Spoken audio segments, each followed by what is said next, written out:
बिस्मिल्लाहिर्रहमानिर्रहीम। अस्सलामुअलैकुम अज़ीज़ तलबा। नेक्स्ट जो हमारा पार्ट है उसे इंटरपोल्स या कम्यूटेटर पोल्स कहते हैं। ठीक है, एक ही चीज़ के ये दो नाम हैं। अब इंटरपोल्स को समझने के लिए इस पिक्चर में देखें, यहाँ पर हमारे पास जो है इंटरपोल लिखा हुआ है, लेबल यहाँ पर हुआ है। अगर आप इस पिक्चर के अंदर देखेंगे तो आपको ये जो चीज़ है, ये जो मेरे सर्कल के अंदर है, ये कम्यूटेटिंग पोल है। ठीक है, इंटरपोल या कम्यूटेटिंग पोल।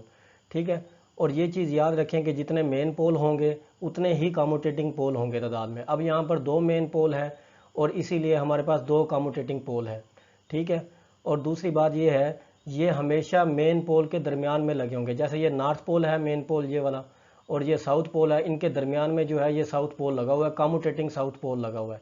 इसी तरह इस नॉर्थ और साउथ के नीचे की तरफ अगर आप देखें, नीचे यहाँ की मैं बात कर रहा हूँ, यहाँ पर जो है वो नॉर्थ पोल कम्यूटेटिंग पोल लगा हुआ है, नॉर्थ कम्यूटेटिंग पोल लगा हुआ है। ठीक है जी। अब कम्यूटेटिंग पोल का डीसी मशीन में काम क्या होता है? सबसे पहले तो आप ये देखें, अगर कम्यूटेटिंग पोल और मेन पोल की पोलैरिटी सेम हो, दोनों की पोलैरिटी क्या हो, सेम हो, ठीक है, तो उस वक्त जो है कम्यूटेटिंग पोल कॉइल के अंदर एक ईएमएफ इंड्यूस करते हैं, और ये ईएमएफ इंड्यूस जो होती है ये करंट की डायरेक्शन को रिवर्स होने में मदद देती है। और ये सारा अमर जो है ये अंडर कम्यूटेशन होता है। कम्यूटेशन जो है, अब ये कम्यूटेशन क्या चीज़ होती है? कम्यूटेशन एक अलग से टॉपिक है डीसी मशीन के अंदर, इसे आप नेक्स्ट वीडियो के अंदर इंशाल्लाह ताला तफसील के साथ पढ़ेंगे। अभी फ़िलहाल आप कम्यूटेशन का याद रखें।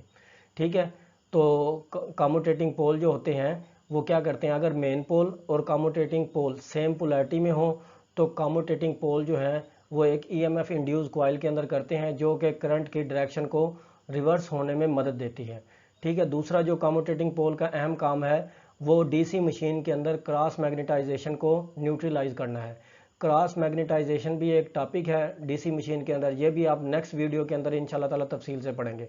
अभी फ़िलहाल आप ये याद रखें कि कम्यूटेटिंग पोल क्रॉस मैग्नेटाइजेशन को ख़त्म करने के लिए डीसी मशीन में इस्तेमाल होता है। ठीक है जी।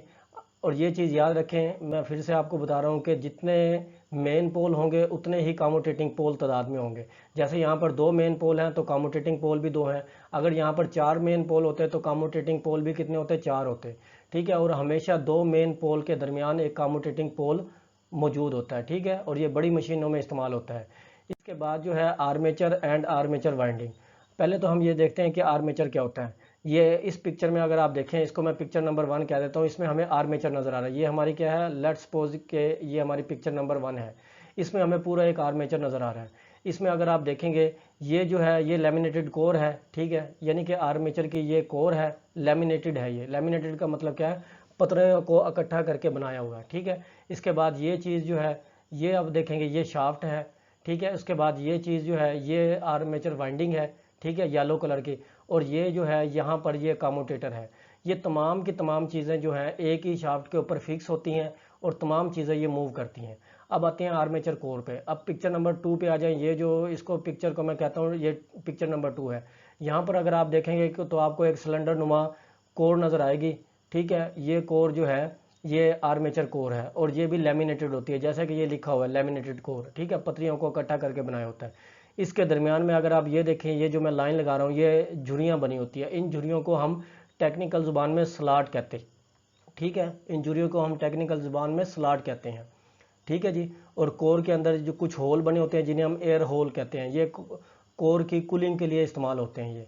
ठीक है, तो ये कोर है, इसके अंदर इसको बगैर वाइंडिंग के दिखाया हुआ है। ठीक है, तो इसके जो है दो काम होते हैं कोर के। पहली बात तो ये जो स्लॉट्स होती हैं इनमें आर्मेचर कंडक्टर को रखा जाता है। दूसरी बात जो ये है, जो फ्लक्स पैदा होता है मेन फील्ड का, उसको गुजरने के लिए ये लो रिलेक्टेंस वाला पाथ मुहैया करता है। ये दो काम जो है कोर के हैं। ठीक है, इसके बाद आ जाते हैं आर्मेचर वाइंडिंग पे। आर्मेचर वाइंडिंग पहले की तरह जो है कॉपर मटेरियल की बनाई जाती है, और ये आर्मेचर की स्लॉट्स के अंदर रखी जाती हैं, और इसका कनेक्शन जो है वो कम्यूटेटर सेगमेंट्स के साथ होता है। यानी कि आर्मेचर की हर कॉइल का जो कनेक्शन है वो हम कम्यूटेटर सेगमेंट के साथ करते हैं। ठीक है जी। कम्यूटेटर क्या काम करता है, ये अभी आप एक दो स्लाइड के बाद जो है आपको पता लग जाएगा कि कम्यूटेटर क्या काम करता है। ठीक है, कम्यूटेटर जो है इसका कनेक्शन आर्मेचर वाइंडिंग के साथ होता है। आर्मेचर वाइंडिंग क्या करती है? आर्मेचर वाइंडिंग के अंदर ईएमएफ इंड्यूस होती है। ठीक है, तो वाइंडिंग भी जो है वो डीसी मशीन का एक अहम पार्ट है। इसके बाद आ जाता है कम्यूटेटर। कम्यूटेटर की ये तस्वीर दिखाई हुई है। ठीक है, कम्यूटेटर जो है वो एक सिलेंडर नुमा पार्ट है और ये जो है मुख्तलिफ किस्म के सेगमेंट से मिलकर बनता है। ठीक है, 3-4 सेगमेंट्स को आपस में मिला के, 3-4 से ज़्यादा भी हो सकते हैं, यानी 2 सेगमेंट ये और 2 सेगमेंट ये, इस तरह करके ये एक दायरे की शक्ल में होता है। और एक सेगमेंट और दूसरे सेगमेंट के दरमियान एक इंसुलेशन मटेरियल रखा जाता है। ठीक है, इस तरह हर सेगमेंट दूसरे सेगमेंट से क्या होता है, इंसुलेट होता है। कम्यूटेटर का काम क्या होता है, कम्यूटेटर का मेन काम क्या है, कम्यूटेटर का मेन 2 काम है। पहला काम तो ये है कि डीसी मशीन के इंटरनल सर्किट से ईएमएफ को हासिल करके ये बैरूनी सर्किट को फराहम करता है। ठीक है, जो आर्मेचर वाइंडिंग में ईएमएफ इंड्यूस होती है वो ईएमएफ हासिल करके ये बैरूनी सर्किट को फराहम करता है।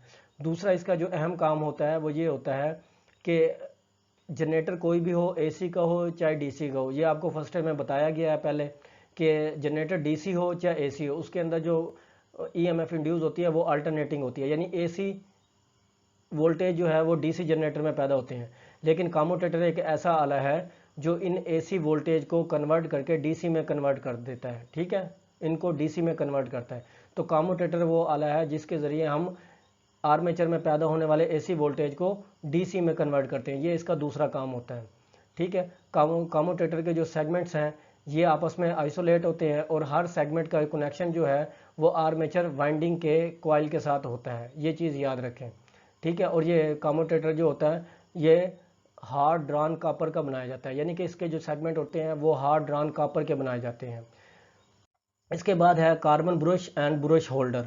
ठीक है जी, ये दोनों इकट्ठे इस्तेमाल होते हैं, इसीलिए इन दोनों का इकट्ठा जिक्र किया गया।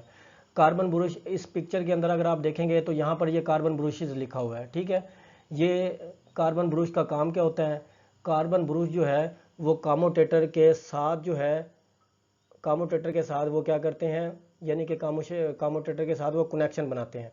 इस तरह कम्यूटेटर के अंदर जो सप्लाई पैदा होती है, कार्बन ब्रशेज वहाँ से वो सप्लाई लेकर बैरूनी सर्किट को फराहम करते हैं। ठीक है जी, तो क्योंकि कम्यूटेटर जो है वो घूम रहा होता है, कम्यूटेटर का काम क्या होता है, वो कम्यूटेटर घूम रहा होता है जबकि कार्बन ब्रश उसकी सतह के साथ लगा होता है। ठीक है, तो कम्यूटेटर घूमता है लेकिन कार्बन ब्रश नहीं घूमता, ये चीज़ याद रखें। तो कार्बन ब्रश का काम क्या होता है कि कम्यूटेटर के अंदर जो सप्लाई आती है उस सप्लाई को लेके ये बैरूनी सर्किट को फराहम करता है। इसके बाद इसका जो कार्बन ब्रश होल्डर देखें तो ये ब्रश बॉक्स लिखा हुआ, ये एक्चुअली इसका होल्डर है जिसके अंदर ब्रश को रखा जाता है। ठीक है, तो इसके अंदर ये जो कार्बन ब्रश जो होता है ये हाई ग्रेड कार्बन का बनाया जाता है। ठीक है, हाई ग्रेड कार्बन होती है। ठीक है, कार्बन के कुछ फ़ायदे होते हैं, इसलिए हम ये कार्बन ब्रश जो है वो इस हाई ग्रेड कार्बन से बनाते हैं हम। ठीक है जी, इसके अलावा इसके अंदर जो है कार्बन ब्रश को हम एक मखसूस पोजीशन के ऊपर लगाते हैं। ऐसे नहीं है कि जहाँ पर हम चाहेंगे वहीं पर कार्बन ब्रश लगा देंगे, ये नहीं होता। कार्बन ब्रश को एक मखसूस पोजीशन पर लगाया जाता है, उस पोजीशन पर इसको सेट किया जाता है। ठीक है, ताकि इसमें चिंगारियाँ कम से कम पैदा हो। ठीक है जी, इस तरह जो है हम डीसी मशीन के अंदर कार्बन ब्रश होल्डर को यूज़ करते हैं। ठीक है, और कार्बन के ज़रिए हम क्या करते हैं, सप्लाई बाहर लेते हैं। कार्बन ब्रश का टर्मिनल बॉक्स के साथ जो है वो कनेक्शन होता है। इस तरह जो हमें सप्लाई मिलती है वो कार्बन ब्रश के ज़रिए टर्मिनल पर चली जाती है और टर्मिनल से हम बैरूनी सर्किट को फराहम कर देते हैं। ठीक है, एक चीज़ ये याद रखें, जब ये कम्यूटेटर की सतह के साथ लगता है तो इसके ऊपर एक स्प्रिंग के ज़रिए प्रेशर डाला जाता है, क्योंकि अगर वैसे इसको कम्यूटेटर की सतह के साथ लगाएंगे तो जब कम्यूटेटर घूमेगा तो ये वहाँ से क्या हो जाएगा, रिमूव हो जाएगा। तो इसलिए इसके ऊपर हम क्या करते हैं, एक स्प्रिंग के ज़रिए प्रेशर डाल के रखते हैं ताकि ये कम्यूटेटर की सतह के साथ हर वक्त लगा रहे। ठीक है, अगर कार्बन ब्रश और कम्यूटेटर की सतह के दरमियान एयर गैप पैदा हो जाए, यानी कि हवा आ जाए, तो फिर वहाँ पर आर्किंग होती है। आर्किंग का मतलब क्या है कि वहाँ पर चिंगारियाँ पैदा होती हैं। तो इसीलिए एक स्प्रिंग के ज़रिए हम इसको कम्यूटेटर की सतह के ऊपर दबा के रखते हैं। ठीक है जी, इसके अलावा इसकी पोजीशन को सेट करने के लिए हम एक हैंडल यूज़ करते हैं जिसका नाम है रॉकर।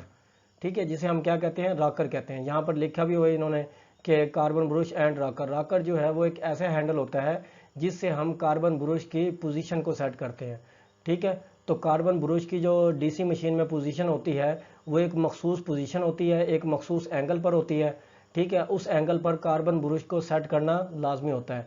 अगर हम कार्बन ब्रश को उसकी पोजीशन पर सेट ना करें तो इससे मशीन की एफिशिएंसी में काफ़ी फ़र्क पड़ता है। ठीक है, मशीन के अंदर लॉसेस ज़्यादा होते हैं जिसकी वजह से मशीन की एफिशिएंसी क्या हो जाती है, कम हो जाती है। इस लेक्चर में फ़िलहाल इतना ही। नेक्स्ट वीडियो तक इजाज़त दीजिए। अल्लाह हाफिज़, थैंक यू वेरी मच।